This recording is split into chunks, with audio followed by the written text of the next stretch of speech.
Hello everyone, welcome to the divine classes. आज हम discuss करने वाले हैं यूपी टेट 2014 का फर्स्ट पेपर। तो चलिए स्टार्ट करते हैं। फर्स्ट क्वेश्चन,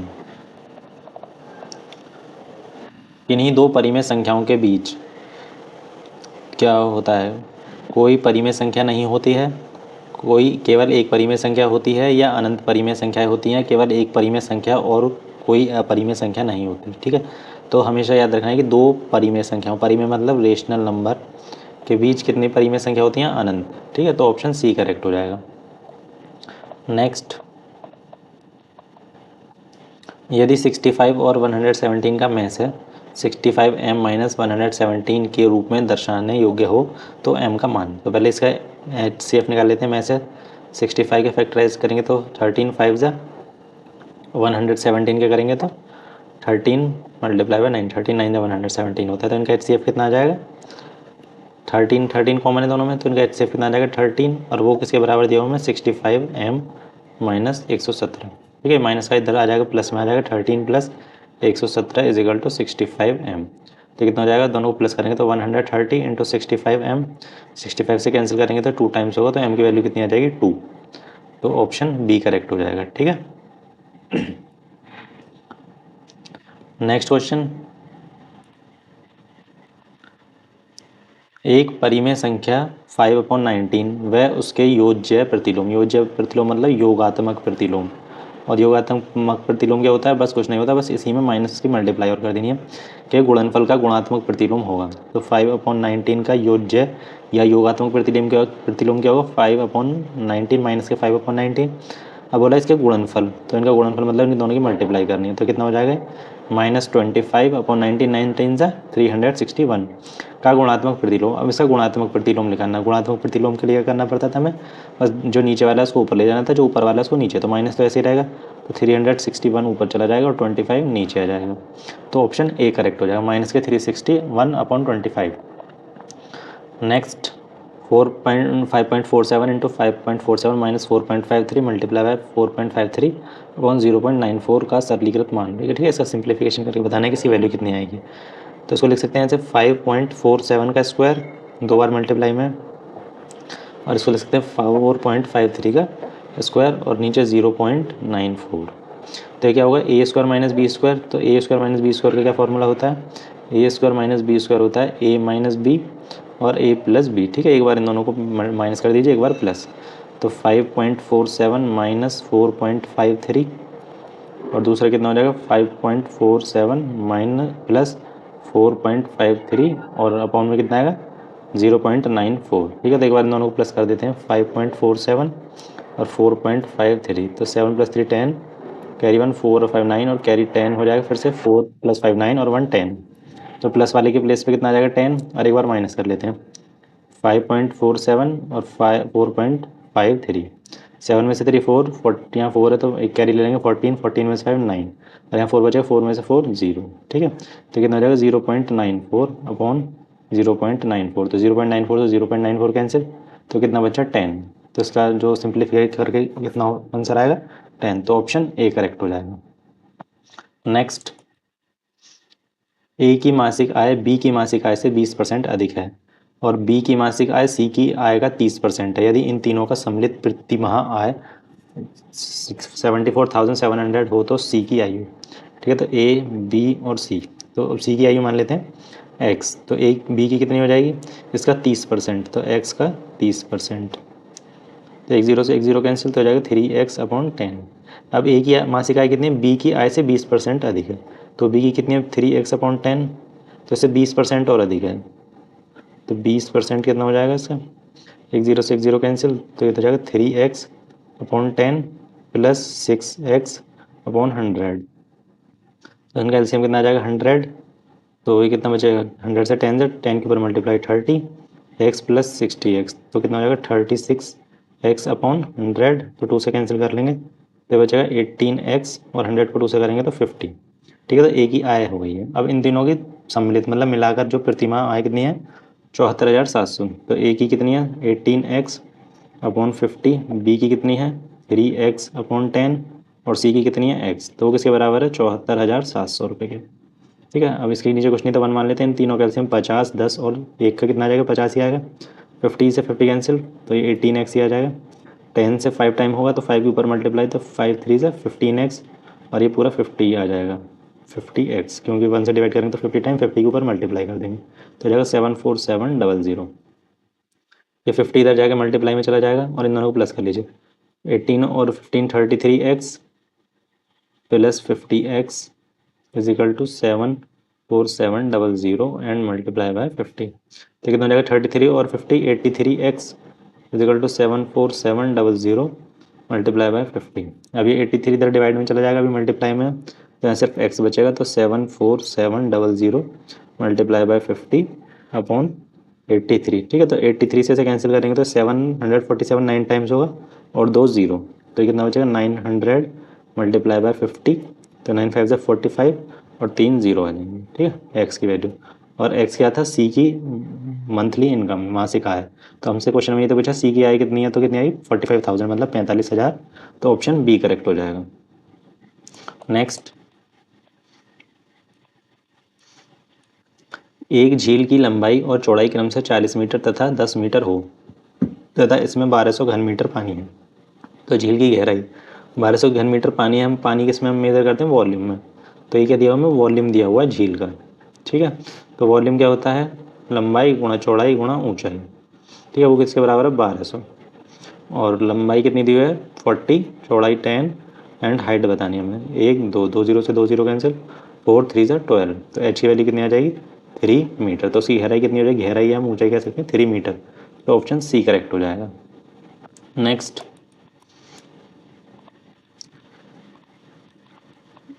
यदि ए बी सी डी एक समचतुर्भुज है तब, ये समचतुर्भुज दिया हुआ है तो हमें इसमें बताना है ए सी बी डी और ए बी में रिलेशन। तो जो भी कोई समचतुर्भुज होता है तो उसके जो डायगोनल्स हैं वो एक दूसरे को परपेंडिकुलर बाइसेक्ट करते हैं। परपेंडिकुलर मतलब 90 डिग्री पर, और बाइसेक्टर मतलब ओ सी और ओ बी बराबर हैं, ओ बी और ओ डी बराबर हैं। ठीक है, तो हमें ए बी में रिलेशन बताना है। तो ए बी इस वाली साइड है ए बी, और इसमें ये वाला त्रिभुज आ रहा है। ठीक है, तो इसमें ओ बी और ओ ए और ए बी 3 साइड आ रही हैं, और ये एंगल कितना बनेगा 90 डिग्री, क्योंकि वो परपेंडिकुलर बाइसेक्ट करते हैं। तो बस हमें क्या लेना, ओ बी और ओ डी बराबर होंगे। ठीक है, और ये किसके बराबर, ये दोनों हाफ हाफ होंगे, बाइसेक्ट करेगा तो हाफ ऑफ किसके होंगे बराबर, बी डी के। ठीक है, ऐसे ही ओ ए और ओ सी बराबर होंगे, और वो किसके बराबर होंगे, हाफ ऑफ ए सी। ठीक है, क्योंकि वो ए सी को 2 पार्ट में डिवाइड कर रहा है, ओ बी और ओ सी इक्वल पार्ट्स में, तो उसका हाफ हाफ हो जाएंगे। तो हम इस वाले ट्राइंगल में पाइथागोरस लगा देंगे। ठीक है, पाइथागोरस क्या होता है, हाइपोटेनियस मतलब कर्ण का स्क्वायर इज इक्वल टू लंब का स्क्वायर प्लस आधार का स्क्वायर। ठीक है, तो अब हमें कैसे पता है कर्ण क्या है, कर्ण होता है 90 डिग्री के सामने वाला, तो क्या है ए बी, ए बी का स्क्वायर इज इक्वल टू लंब, लंब मतलब 90 डिग्री है, तो इसे मान लीजिए ओ बी को मान लीजिए, उससे कोई फर्क नहीं पड़ेगा, ओ बी का स्क्वायर और बाकी बेस ए ओ ए का स्क्वायर। तो ए बी तो ऐसे ही रहेगा, ओ बी को लिख सकते हैं हम half of B D, half of B D का स्क्वायर, प्लस ओ ए को लिख सकते हैं हाफ ऑफ ए सी का स्क्वायर। तो हमें ए सी बी डी और ए बी में तो रिलेशन बताना था, तो मिल गया हमें। ये हो जाएगा 1/4 बी डी का स्क्वायर प्लस 1/4 ए सी का स्क्वायर। इसको ऐसे लिख सकते हैं हम, ए बी का square whole square is equal to 4/बी डी का स्क्वायर प्लस ए सी का स्क्वायर। ठीक है, अब ये 4 इधर चला जाएगा, तो 4 मल्टीप्लाई बाई ए बी का square is equal to B D का स्क्वायर प्लस ए सी का स्क्वायर। ठीक है, इसको आगे पीछे लिख सकते हैं, उससे कोई फ़र्क नहीं पड़ेगा प्लस में। तो इसका सही ऑप्शन क्या हो जाएगा, option D, sorry C, option A C का स्क्वायर प्लस बी डी का square is equal to 4 A B का स्क्वायर। नेक्स्ट, दी गई आकृति में एक्स और वाई के मान क्रमशः हैं। ठीक है, एक्स और वाई के मान बतानी है। तो ये हमें त्रिभुज दिया हुआ है और त्रिभुज की 2 साइडों को थोड़ा और एक्सटेंड किया हुआ है, तो एंगल 80 दिया हुआ है, हमें वाई और एक्स की वैल्यू बतानी है। तो उसके लिए हमें सबसे पहले 2 चीज़ें पता होनी चाहिए।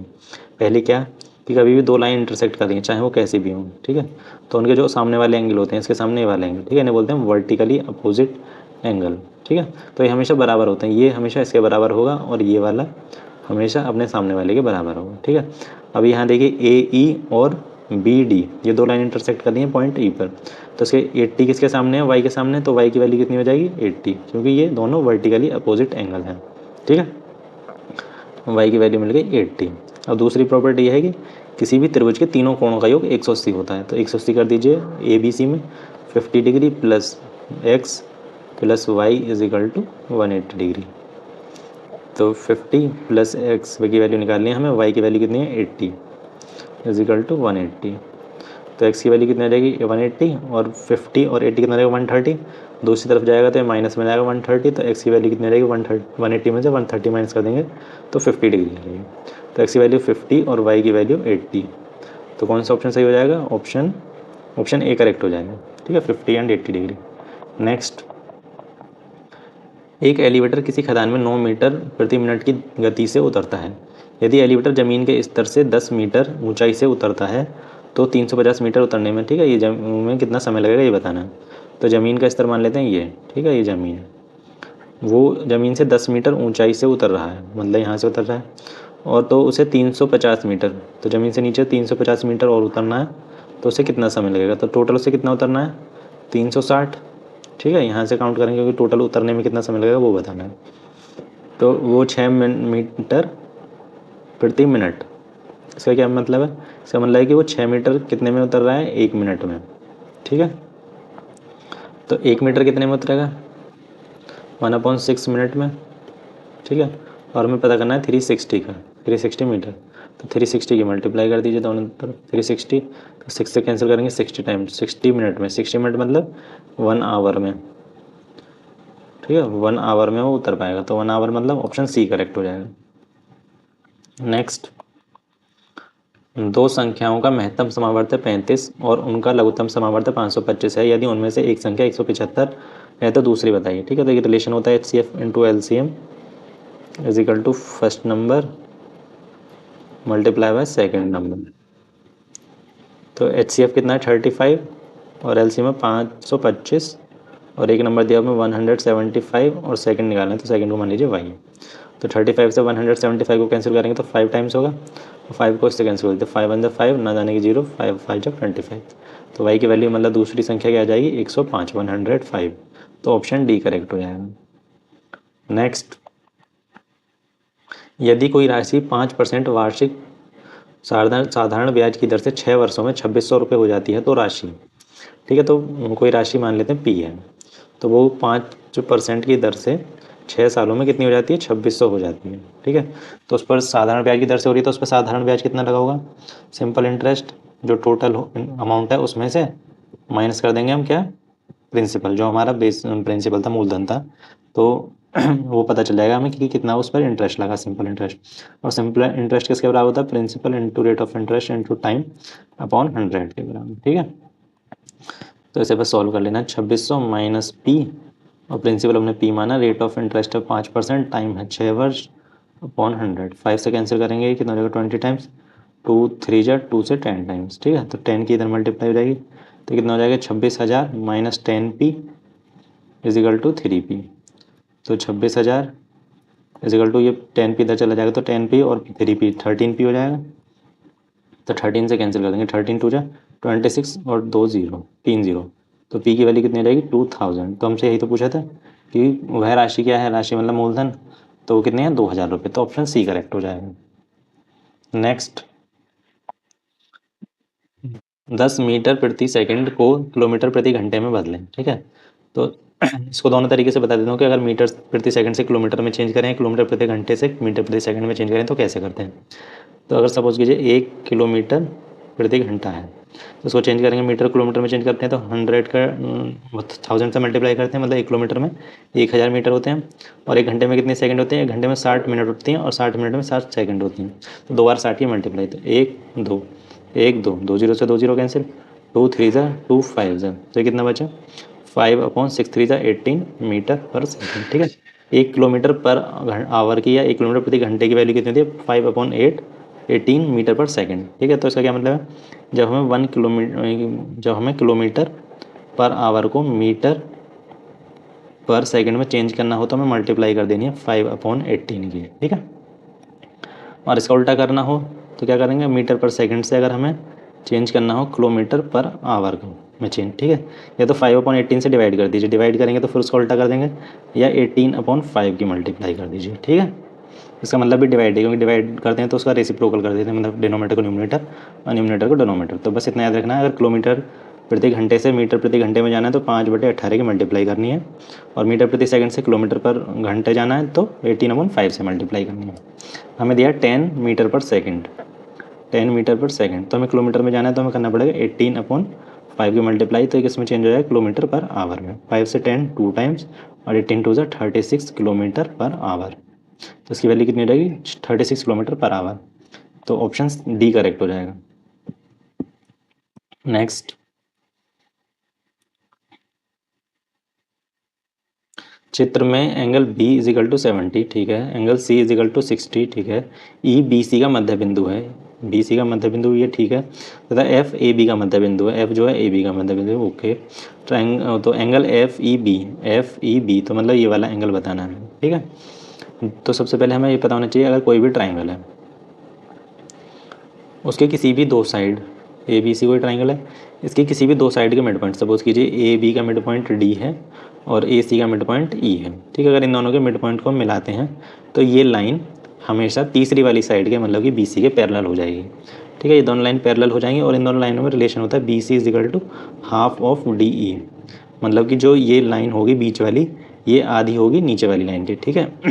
तो अब इसमें हम AB और AC के मिड पॉइंट को मिला रहे हैं, ठीक है, तो ये EF लाइन जो है AC के पैरेलल हो जाएगी, FE लाइन जो होगी पैरेलल हो जाएगी AC के, ठीक है। एक बात तो हमें पता चल गई कि AC पैरेलल लाइन है। अब सपोज कीजिए दो लाइन पैरेलल हैं, हम ये पहले देख चुके हैं, फिर भी एक बार देख रहे हैं, इस पर कोई अनदर लाइन आ जाती है, ये इस तरीके किसी भी तरीके से आ सकती है, इस तरीके से भी आ सकती है, ठीक है, तो इसका ये जो एंगल होगा ये इसके बराबर होगा, और इन्हें हम बोलते हैं क्या, कॉरस्पॉन्डिंग एंगल, कॉरस्पॉन्डिंग या संगत कोण, ठीक है।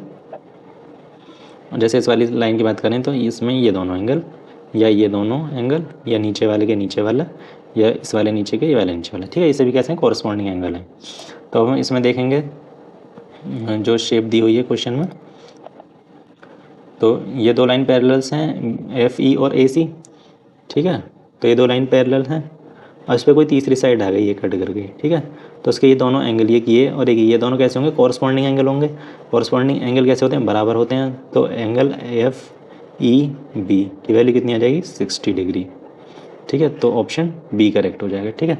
हमें क्या इसमें क्या प्रॉपर्टीज लगी हैं कि एक तो कॉरस्पॉन्डिंग, जब दो लाइन पैरेलल होंगे तो उसके कॉरस्पॉन्डिंग एंगल बराबर होंगे, और उससे पहले क्या लगी थी कि किसी भी त्रिभुज के अगर दो साइड के मिड पॉइंट को मिलाया जाए तो जो नई लाइन आएगी वो ट्राइंगल की तीसरी साइड के पैरेलल होगी, ठीक है, पैरेलल से ही तभी हमने कॉरस्पॉन्डिंग एंगल की प्रॉपर्टी लगाई है। पहले तो हमें यही पता होना चाहिए कि ये दोनों लाइन पैरेलल होंगी, ठीक है। नेक्स्ट, 2 की पावर -1 की पावर -1 की पावर -1 की पावर -1 का मान है, ठीक है, तो पहले 2 की पावर -1, तो 2 की पावर -1 करेंगे तो नीचे जाएगा, प्लस हो जाएगा 1/2, ठीक है, इसकी पावर -1 4 बार है ना, तो एक बार तो हमने सॉल्व कर लिया यहाँ तक, इसके बाद लगा देते हैं -1, फिर एक बार और माइनस, अब 3 बार बचा है, ठीक है, फिर इसका रेसिप्रोकल कर देंगे तो -2 हो जाएगा, फिर इसकी पावर अब 2 बार बचा है, फिर करेंगे तो -1/2 की पावर एक बार और -1, फिर इसका रेसिप्रोकल कर देंगे तो -2, ठीक है, तो ऑप्शन ए करेक्ट हो जाएगा। ये भी आसान है, या इसकी एक प्रॉपर्टी उससे डायरेक्ट हो जाएगा, कैसे, जैसे a की पावर m, इसकी पूरे की होल पावर होता है n, तो हम क्या लिखते हैं इसको, a की पावर n mn, मतलब पावर मल्टीप्लाई में हो जाती है। अब इसकी -2 की पावर 4 बार -1 है, तो ये -2 की पावर -1 मल्टीप्लाई -1 कितनी भी बार हो सबकी मल्टीप्लाई हो जाएगी। जब -1 की पावर 4 बार मल्टीप्लाई होगी तो क्या हो जाएगा, +1 हो जाएगा, ठीक है, +1 मतलब -2 वैल्यू हो जाएगी इसकी, -2 मतलब ऑप्शन ए करेक्ट हो गया, ठीक है, किसी भी तरीके से कर सकते हैं, दोनों आसानी तरीके हैं, ठीक है। ये वाला, ये तो उसमें -1 थी, अगर कुछ और होती तो 2 होती 3 होती तो उसमें कैलकुलेशन ज़्यादा करनी पड़ती इस पहले वाले तरीके से। इसमें क्या करना, डायरेक्ट मल्टीप्लाई करते थे, फिर उसमें लास्ट में जो भी उसकी पावर होती है उसको कर देते। नेक्स्ट, किसी घनाभ की 3 संलग्न फलकों के क्षेत्रफल क्रम से a metre square, b metre square तथा c मीटर स्क्वायर है, तो इसका आयतन होगा, ठीक है। 3 संलग्न मतलब पास वाले के जो क्षेत्रफल हैं वो क्या होंगे, लंबाई गुणा चौड़ाई, ठीक है, वो कितना है a, और चौड़ाई गुणा ऊंचाई वो है b, और ऊंचाई गुणा लंबाई कितना हो जाएगा c, ठीक है। वॉल्यूम कितना होता है L × B × H, ठीक है। तो हम इसको ऐसे भी तो लिख सकते हैं, इसका स्क्वायर कर दें और अंडर रूट लगा दें, अंडर रूट से स्क्वायर कैंसिल हो जाएगा, कोई फ़र्क नहीं पड़ेगा, तो इसको लिख सकते हैं, अब इसको पहले बाद में लिखेंगे, पहले यहाँ से देखते हैं। अगर हम इन तीनों की मल्टीप्लाई कर दें, सपोज ये तीन इक्वेशन है, इन तीनों की मल्टीप्लाई कर दें, तो LHS से LHS, RHS से RHS, तो L एक बार 2 बार, तो कितना हो जाएगा L स्क्वायर, फिर B भी 2 बार है, B और B, तो B स्क्वायर, और H भी 2 बार है तो H स्क्वायर, इसके बराबर हो जाएगा ABC के। इसको ऐसे भी तो लिख सकते हैं LBH, और एक साथ स्क्वायर लगा सकते हैं, मल्टीप्लाई में कर सकते हैं ऐसा, तो ABC। तो L into B into H का स्क्वायर की वैल्यू कितनी होती है ABC, तो इसका वॉल्यूम कितना हो जाएगा स्क्वायर रूट ऑफ ABC, तो ऑप्शन सी करेक्ट हो जाएगा। नेक्स्ट, यदि संख्या इतना 16 से पूर्णतः विभाज्य हो तो A के स्थान पर सबसे बड़ा अंक होगा। ठीक है, तो 6 का डिविजिबिलिटी रूल क्या होता है कि वो 2 और 3 दोनों नंबर से डिवाइड होना चाहिए। ठीक है, अगर इस नंबर को 2 से डिवाइड होना है तो उसके लास्ट डिजिट पर क्या होना चाहिए, कोई भी सम संख्या इवन नंबर, यानी 0, 2, 4, 6, 8 होना चाहिए। ठीक है, तो लास्ट डिजिट पर A है, तो A की जो वैल्यू होगी इनमें से कोई सा भी नंबर होगी। ठीक है, तो हमें तो एक बताना है ना, तो एक कैसे पता चलेगा, उसके लिए 3 का डिविजिबिलिटी रूल भी लगाएंगे। 3 का डिविजिबिलिटी रूल क्या है कि sum of all the digits, sum of all the digits. ठीक है, मतलब इस जो नंबर है इसकी सभी डिजिट्स का सम 3 से डिवाइड होना चाहिए, तो वो नंबर भी डिवाइड हो जाएगा पूरा। तो इसके डिजिट्स का सम क्या हो जाएगा 6 + 2 + 5 + 3 + 2 + 9 + 1 + 5 + 8। ठीक है, तो 6 + 2 8, 8 + 5 13, 13 + 3 16, 16 + 2 18, 18 + 9 और +10, तो 18 + 28, 28 + 5 33 + 8। ठीक है, अब ये पूरा नंबर 33 तो 3 से डिवाइड हो जाएगा, तो इसको हटा दीजिए। अब हमें कोई ऐसा नंबर लेना है जो A 3 से डिवाइड हो जाए, और वो इसी में से लेना है।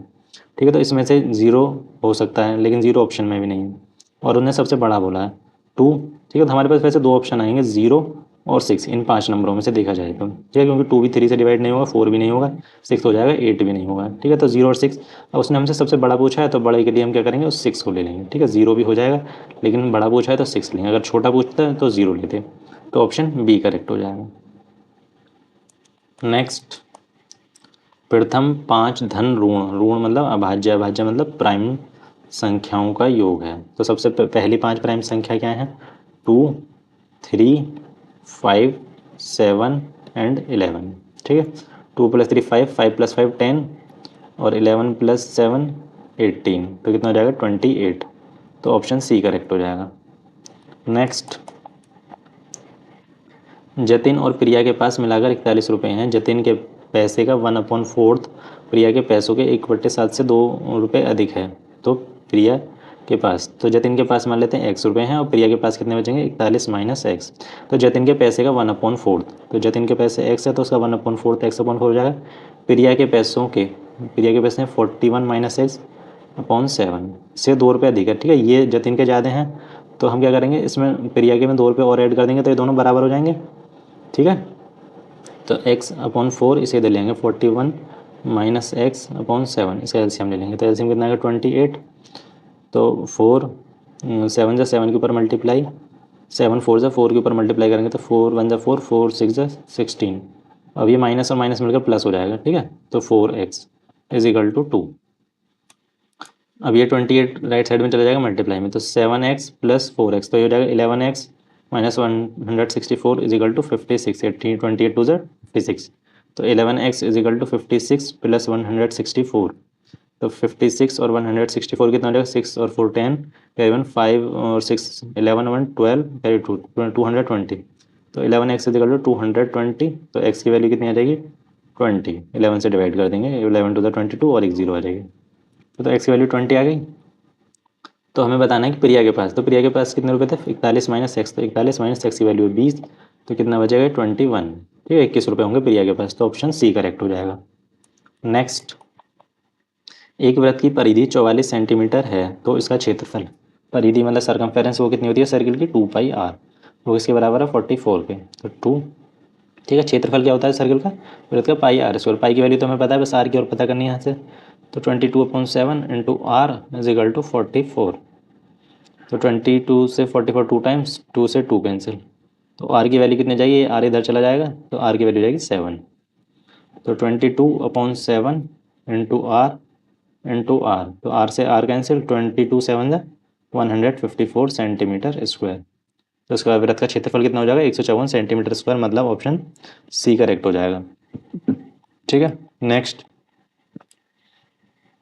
दो अंकों वाली संख्या के दोनों अंकों का योग 7 है, यदि संख्या में 27 और 2 जोड़ दिया जाए तो उसके अंकों का क्रम उलट जाता है, तो वह संख्या, तो वह संख्या मान लेते हैं एक्स वाई। ठीक है, मतलब यूनिट प्लेस पर वाई है और टेंस प्लेस पर एक्स है, तो इसके अंकों का योग, तो एक तो इक्वेशन हमें यहाँ से मिल जाएगी X plus Y is equal to 7।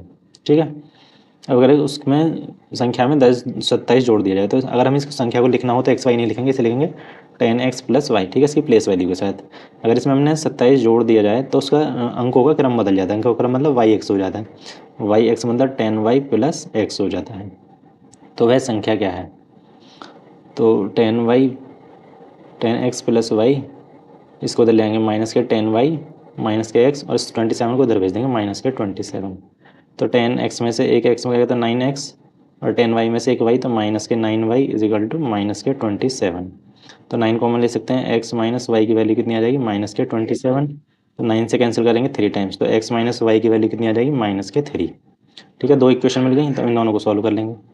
कैसे करेंगे, x प्लस वाई कितना है 7, अब x माइनस वाई कितना है माइनस के 3, दोनों को प्लस कर दीजिए, प्लस करेंगे तो plus minus cancel, 2x is equal to 7 minus 3 4, तो x की वैल्यू आ जाएगी 2। ठीक है, x की वैल्यू 2 आ जाएगी, तो यहाँ इस इक्वेशन में पुट कर दीजिए x plus Y is equal to 7, तो x की वैल्यू 2 है, 2 plus Y is equal to 7, तो y की वैल्यू कितनी आ जाएगी 7 माइनस 2 5। ठीक है, तो x और y दोनों की वैल्यू मिल गई हमें, तो हमने नंबर क्या माना था एक्स वाई, तो x की वैल्यू 2 और y की वैल्यू 5, तो कितना हो जाएगा 25, 25 मतलब ऑप्शन ए करेक्ट हो जाएगा। ठीक है, और इसको हम ऑप्शन डायरेक्ट ऑप्शन से भी कर सकते हैं, कैसे कि उसने कहा कि उसकी डिजिट का सम 7 है, तो 2 प्लस 5 7 हो सकता है, 2 प्लस 5 7 ये भी हो सकता है, 3 प्लस 4 7 ये भी हो सकता है, और 4 प्लस 3 7 ये भी हो सकता है। तो पहली कंडीशन तो चारों सेटिस्फाई करने हैं। दूसरी कंडीशन है कि यदि उसमें 27 जोड़ दिया जाता है, तो पहले अगर 25 में हम 27 जोड़ देते हैं तो कितना होगा 2 और 4 4 5, तो 25 का हो गया 52, मतलब इन्होंने अपना क्या कर दिया अंकों का स्थान बदल दिया, जैसे 25 में 2 5 था तो क्या हो गया 5 2 हो गया, तो क्या ऑप्शन ए ही करेक्ट हो जाएगा। ठीक है, ऑप्शन से भी कर मतलब ऐसे भी कर सकते हैं, ऑप्शन से किसी भी तरीके से कर सकते हैं जैसा आपको आसान लगे। नेक्स्ट, दिए गए आंकड़े के लिए बारंबारता 5 को टैली चिन्ह में निरूपित करते हैं। ठीक है, 5 को अब तो टैली में कैसे करते हैं एक बार देख लेते हैं, जैसे 1 है तो 1 को क्या करना है बस एक ही नंबर कर देना है, 2 को करना है तो 2, 3 को सिर्फ 3 लाइन से, 4 को 4 लाइन से। ठीक है, अब जब 5 करेंगे तो 5 में 5 लाइन नहीं करेंगे, 1 2 3 4 और 5 क्रॉस कर देंगे, मतलब पहले से लास्ट के लिए। ठीक है, फिर 6 में करेंगे तो 5 तक यही आ जाएंगे, सॉरी ये एक ज़्यादा हो गया 5, और फिर एक ये अलग से 6, फिर 7 करेंगे तो 5 का सेट यही रहेगा, फिर 2। ठीक है, मतलब ये एक 5 का पेयर होता है, 5 के बाद फिर वो वही दोबारा से वही रिपीट होना शुरू हो जाता है। तो हमसे 5 पूछा है तो 4 लाइन है, फिर एक क्रॉस कर देंगे, तो ऑप्शन बी करेक्ट हो जाएगा। ठीक है, नेक्स्ट, दो सह अभाज्य संख्याओं का महत्तम समावर्तक होगा। तो सह अभाज्य संख्या होती है, पहले तो ये पता होना चाहिए, सह अभाज्य संख्या होते हैं को प्राइम नंबर्स। को प्राइम नंबर्स मतलब ऐसे दो नंबर जिनका HCF 1 होता है। ठीक है, मतलब उसमें कोई भी कॉमन फैक्टर नहीं होता 1 के अलावा। तो उसने हमसे ये तो पूछा कि महत्तम समावर्त है, तो जो सहभाज्य संख्या होते हैं को प्राइम नंबर्स उनका HCF तो 1 होता है, तो वही उसने पूछा है, तो कितना हो जाएगा ऑप्शन बी करेक्ट हो जाएगा 1। नेक्स्ट क्वेश्चन,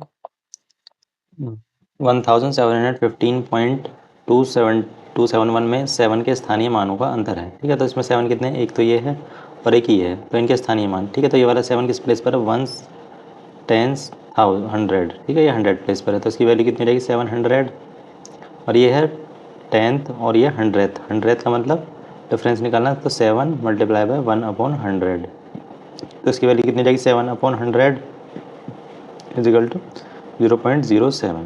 तो अब इन दोनों का डिफरेंस निकालना है, तो 700.00 लिख सकते हैं और 0.07, तो इनका डिफरेंस मतलब माइनस करना है, 10 में से 7 3 बचेगा 9 9, यहाँ पर भी कितना बचेगा 9 और यहाँ पर बचेगा 6, तो हो जाएगा 699.93। ठीक है, स्थानीय मतलब इसकी प्लेस वैल्यू का डिफरेंस पूछा था। एक बार इसको एक्सपेंडेड फॉर्म में लिख देते हैं, जैसे इसकी सभी डिजिट्स का प्लेस वैल्यू पता चल जाए। ठीक है, अगर इससे अलग भी क्वेश्चन आए तो आप कर पाओ। ये कितने पर है 1000 प्लेस पर, ये 1s पर, 10s पर, 100 पर और ये 1000 पर। तो इसको कैसे लिखेंगे 1 मल्टीप्लाई बाय 1000 प्लस 700 पर है तो 7 मल्टीप्लाई बाय 100, 1 नेक्स्ट जो हुआ 10 प्लेस पर, तो 1 मल्टीप्लाई बाय 10, और उसके बाद 5 कितने पर है 1 प्लेस पर, तो 5 की करेंगे 1 से मल्टीप्लाई प्लस। अब ये पॉइंट के बाद, ठीक है, पॉइंट के बाद आता है पहला डिजिट 10th, ठीक है, वो तो 10th था, ये 10th है, और उससे नेक्स्ट 100th HUNDREDTH, और उसके बाद थाउजेंड्स THOUSANDTH, ठीक है। तो इसको कैसे लिखेंगे 2, 10th का मतलब 1/10, 10 में से 1 पार्ट, और उससे मतलब 100th मतलब 7/100, उससे नेक्स्ट 1/1000, ठीक है। इस तरीके से चलेगा पॉइंट के बाद का। तो नेक्स्ट क्वेश्चन, भिन्नों का योग पढ़ाते समय शिक्षक को नीचे दी गई एक त्रुटि ज्ञात हुई। वो कहती है 1/2 + 1/3 = 2/5। इस स्थिति में शिक्षक को उपचारात्मक कार्य के रूप में क्या करना चाहिए। तो 1/2 + 1/3 = बच्चे ने लिख दिया 2/5। तो उसने क्या किया 1 और 1 को प्लस करके 2 लिख दिया, और 2 और 3 को प्लस करके 5 लिख दिया, जबकि यहाँ पर 2 और 3 का LCM लेना था पहले, ठीक है, तो जो कि 6 आता है। उसके बाद जो भी प्रोसेस करते हैं उसके बाद करते हैं। तो ऑप्शन देखते हैं, लघुत्तम समावर्तक लहसा की अवधारणा को समझने में बच्चे की सहायता करें, या बच्चे से कहें कि वे अधिक से अधिक अभ्यास करें। इसमें अधिक हस्तक्षेप नहीं करना चाहिए क्योंकि बच्चे जैसे बड़े होंगे समझ जाएंगे। प्रत्येक भिन्न के परिमाप को समझने में बच्चों की सहायता करें, ठीक है। सबसे पहला कॉन्सेप्ट तो यही था कि उसको LCM निकालना था, तो उसको LCM का कॉन्सेप्ट समझाने में बच्चे की मदद करें, तो ऑप्शन ए करेक्ट हो जाएगा। नेक्स्ट क्वेश्चन, माप की अवधारणा विकसित करने हेतु अपनाए गए निम्नलिखित कार्यों को क्रम से लगाइए। तो उससे पहले क्या है, शिक्षार्थी लंबाई मापने के लिए मानक इकाइयों का प्रयोग करते हैं, शिक्षार्थी लंबाई मापने के लिए अमानक इकाइयों का प्रयोग करते हैं, या शिक्षार्थी सरल अवलोकन द्वारा वस्तुओं को सत्यापित करते हैं, और लास्ट शिक्षार्थी मीटर इकाइयों के बीच में संबंधों को समझते हैं। तो ये 4 ऑप्शन है, इनको हमें सीक्वेंस में लगाना है। तो सबसे पहले क्या होगा कि ये शिक्षार्थी सरल अवलोकन द्वारा वस्तुओं को सत्यापित करते हैं, ठीक है, पहले वस्तुओं को सत्यापित करेंगे। उसके बाद अमानक इकाइयों, अमानक मतलब जो स्टैंडर्ड नहीं है उन इकाइयों का प्रयोग करेंगे, जैसे हम नॉर्मल कह सकते हैं कि सिर्फ अंदाजे से लंबाई का मापन करना, ठीक है। उसके बाद उसको या रफली कह सकते हैं कि रफली मेजरमेंट करना, और उसके बाद मापन इकाइयों द्वारा करेंगे, ठीक है, जो स्टैंडर्ड्स यूनिट होती है मीटर, सेंटीमीटर, किलोमीटर, इस तरीके से उनका प्रयोग करेंगे। और उसके बाद शिक्षार्थी मीटरी इकाइयों के संबंधों को समझेंगे, ठीक है, जो मीटर इकाइयाँ मीटर, किलोमीटर, सेंटीमीटर, उनके बीच में जो रिलेशन होता है उसको समझेंगे। तो पहले क्या हो जाएगा, थर्ड वाला, सेकंड पर अमानक, थर्ड पर स्टैंडर्ड मानक इकाई, और फोर्थ पर उनके बीच का संबंध। तो सबसे पहले 3 आना चाहिए। 3 कहाँ पर है, 3 एक ही ऑप्शन में है, डी में, तो 3, 2, 1, 4, तो ऑप्शन डी करेक्ट हो जाएगा। नेक्स्ट, एक अच्छा गणितज्ञ होने के लिए डैश जरूरी होता है। सवालों के उत्तर देने की तकनीक में निपुणता, या अधिकतर सूत्रों को याद करना, बहुत जल्दी सवालों को हल करना, या सभी अवधारणाओं को समझना, लागू करना और उनमें संबंध बनाना, ठीक है। तो इसमें कौन सा ऑप्शन सही होगा, ऑप्शन डी सही होगा। इसमें क्या है कि सभी अवधारणा मतलब सभी कॉन्सेप्ट को समझना, उनको लागू करना मतलब कि अप्लाई करना, और उनमें संबंध मतलब उनके बीच में क्या रिलेशन है, ठीक है। कुछ बच्चे क्या करते हैं, कॉन्सेप्ट तो समझ लेते हैं लेकिन उन्हें क्या अप्लाई करना नहीं आता, और ना ही उनके बीच में उन्हें रिलेशन बनाना आता कि एक दूसरे में उनके बीच में क्या रिलेशन है। तो ठीक है, सबसे इंपॉर्टेंट क्या जरूरी है कि अवधारणाओं को समझना, उन्हें अप्लाई करना और उनके बीच में संबंध बनाना। तो इसलिए इसका ऑप्शन हो जाएगा डी। नेक्स्ट, क्षेत्रफल की अवधारणा से परिचित कराने के लिए शिक्षक डैश से शुरुआत, ठीक है, शुरुआत मतलब सिर्फ स्टार्टिंग करनी है। तो सबसे पहले क्या कर सकता है, तो भिन्न आकारों की आकृति का क्षेत्रफल ज्ञात करने के लिए सूत्रों को रटाना, ठीक है, लेकिन शुरुआत में सूत्र रटाना नहीं, गलत बात है। हथेली, पत्ते, नोटबुक आदि से विभिन्न वस्तुओं की सहायता से किसी आकृति के क्षेत्रफल की तुलना करना, ठीक है। तो सबसे सही ऑप्शन क्या हो जाएगा, यही हो जाएगा, तुलना करना, ठीक है। पहले नॉर्मली जैसे हथेली से, पत्ते से या किसी नोटबुक से सब कंपैरिजन करना है कि किसका क्षेत्रफल ज़्यादा है या किसका कम है, ठीक है। ऑप्शन तो यही सही हो जाएगा। बाकी ऑप्शन भी देख लेते हैं एक बार। आयत की लंबाई और चौड़ाई का पता लगाना और आयत के क्षेत्रफल के सूत्र का प्रयोग करते हुए क्षेत्रफल ज्ञात करना, ठीक है। पहले भी शुरुआत करनी तो डायरेक्ट सूत्र पे और आयत पे तो नहीं जाएंगे। इकाई वर्ग गणना की सहायता से आकृतियों का क्षेत्रफल निकालना, तो ये भी नहीं होगा, ठीक है। शुरुआत करनी है हमें, तो शुरुआत तो सिर्फ हम नॉर्मली करते हैं ना, जैसे रफली काम करते हैं इस तरीके से। नेक्स्ट, ए बी एक वृत्त की जीवा है जिसकी लंबाई 10 सेंटीमीटर है। यदि वृत्त की त्रिज्या 13 सेंटीमीटर हो तो केंद्र से जीवा पर डाले गए लंब की लंबाई। कोई वृत्त है, उस पर कोई जीवा है ए बी, ये जीवा होती है, ठीक है। सेंटर के अंदर कोई भी लाइन हो जिसके दोनों पॉइंट सर्कल की सरकमफेरेंस पे, उसे बोलते हैं जीवा या कॉर्ड, ठीक है। वो कहीं भी हो सकती है पूरे सर्कल में। ये सर्कल का सेंटर है ओ। तो वृत्त की त्रिज्या 13 सेंटीमीटर, तो केंद्र से जीवा पर डाले गए लंब, ठीक है, केंद्र से जीवा पर लंब डाल दिया, ये 90 डिग्री, ठीक है। तो इसकी एक प्रॉपर्टी होती है, थ्योरम होती है, वो क्या होती है कि जब भी हम किसी वृत्त के केंद्र से किसी भी जीवा पर लंब डालते हैं तो वो उसे बराबर दो भागों में बांटता है या समद्विभाजित करता है। तो इसका मतलब क्या है कि ये वाला पार्ट और ये वाला पार्ट इक्वल होंगे, ठीक है। मतलब ए बी लाइन जो दो पार्ट में डिवाइड हो जाएगी, और ए बी की लेंथ कितनी होती थी 10 क्वेश्चन में, तो ये कितनी हो जाएगी, ये भी 5 हो जाएगी और ये भी 5 हो जाएगी। इसको पॉइंट एम मान लीजिए। और क्वेश्चन में दिया है कि उसकी वृत्त की त्रिज्या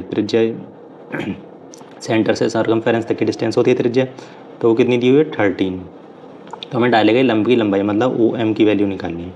तो यहाँ देखेंगे तो एक समकोण त्रिभुज बन रहा है, राइट एंगल ट्राइंगल, तो इसमें पाइथागोरस लगा सकते हैं। पाइथागोरस थ्योरम वो क्या होती है, हाइपोटेनियस का स्क्वायर या कर्ण का स्क्वायर इज इक्वल टू लंब का स्क्वायर प्लस आधार का स्क्वायर, ठीक है। या इसको ऐसे भी लिख सकते हैं, हाइपोटेनियस का square is equal to perpendicular का स्क्वायर प्लस बेस का स्क्वायर। हाइपोटेनियस क्या है यहाँ पर, जो 90 डिग्री के सामने होती है साइड, मतलब कि उसकी त्रिज्या, तो वो कितनी है, ओ ए का square is equal to base A M का square plus perpendicular O M का स्क्वायर। ओ ए कितने 13 का स्क्वायर, ए एम 5 का स्क्वायर प्लस ओ एम हमको निकालना है, ठीक है। तो 13 का स्क्वायर 169, 5 का 25, तो इसे इधर ले आएंगे माइनस में आ जाएगा, is equal to O M का स्क्वायर।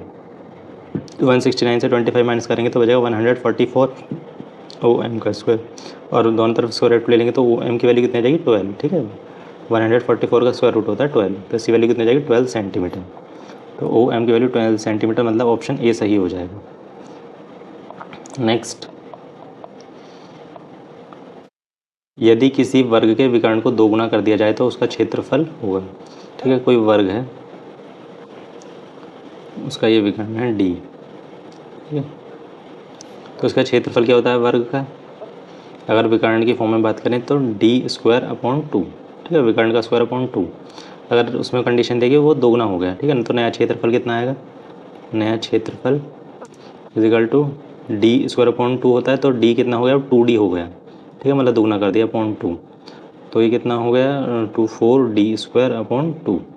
तो डी स्क्वायर अपॉन 2 क्या था, पुराना क्षेत्रफल, या इसको कह सकते हैं ए और इसको A1 मान लीजिए। तो डी स्क्वायर अपॉन 2 की जगह लिख सकते हैं ए, तो A1 मतलब कि नया क्षेत्रफल कितना आ गया, पुराने क्षेत्रफल का 4 गुना, 4 गुना, मतलब ऑप्शन ए करेक्ट हो जाएगा, दिए गए वर्ग के क्षेत्रफल का 4 गुना। नेक्स्ट क्वेश्चन, जब राजन के सामने वार्षिक समस्याएं आती हैं, वार्षिक समस्याएं मतलब वर्ड प्रॉब्लम, तो वह पूछता है मैं जमा करूं या घटा, ठीक है, प्लस करूं या माइनस, मैं गुणा करूं या भाग, इस तरह के प्रश्न बताते हैं कि क्या बताते हैं कि राजन को जोड़ और गुणा नहीं कर सकता, ठीक है, वो कर सकता है, उसने पूछा है, तो ये तो सही नहीं होगा। राजन कक्षा में बाधा डालने के लिए अवसर खोजता है, नहीं, ये भी नहीं होगा। राजा को भाषा समझने में कठिनाई होती है, राजा संख्या संक्रियाओं को नहीं समझता, ठीक है। तो उसको जो है वर्ड प्रॉब्लम में लैंग्वेज समझ में नहीं आती कि उसे प्लस करना है, माइनस करना है, मल्टीप्लाई करना है कि डिवाइड करना है। बेसिकली उसको क्वेश्चन ही समझ नहीं आता, तो उसको क्वेश्चन का मतलब है कि उसको भाषा ही समझ नहीं आ रही, तो राजन को भाषा समझने में कठिनाई होती है। तो सही आंसर क्या हो जाएगा, ऑप्शन सी। ये सेट यहीं कंप्लीट होता है, और ये था हमारा यूपीटेट 2014 का पेपर, और नेक्स्ट वीडियो में सॉल्व करेंगे यूपीटेट 2013 का पेपर। And thank you.